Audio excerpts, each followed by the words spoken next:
Weight loss without dieting. आपने सुना तो होगा डाइटिंग करते करते लोग कहते हैं कि हम थक जाते हैं, हमसे डाइटिंग होती नहीं है, कोई ऐसा ज़रिया बताएं, कोई ऐसी टिप्स बताएं जिससे हमें ये हो कि हम डाइटिंग भी हमें फील ना हो और हमारा वेट भी लूज़ हो जाए।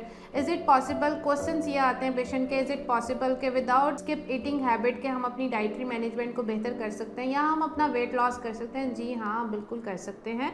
उसमें सिर्फ आपको अपने डाइट में कुछ चीज़ें ऐसी हैं जो स्किप बिल्कुल परमानेंटली नहीं करनी, कुछ टाइम के लिए वीकली में वंस इन अ वीक ज़रूर इस्तेमाल करनी है, उसको मना नहीं करेंगे, लेकिन उसके साथ साथ कुछ ऐसी चीज़ें हैं जो आप मामूल के मुताबिक अपनी ज़िंदगी में ऐड कर लें। फॉर एग्जांपल, एक तो आप अपने बॉडी को मेटाबोलाइज करें, किस तरीके से कर सकते हैं, उसके बहुत से तरीके हैं। आप अपना वाटर इंटेक ज़्यादा कर लें, पानी का ज़्यादा इस्तेमाल आपकी बॉडी को मेटाबोलाइज अच्छे तरीके से कर देता है, और दूसरी चीज़ वो आपके वेट लॉस करने में भी हेल्प देता है।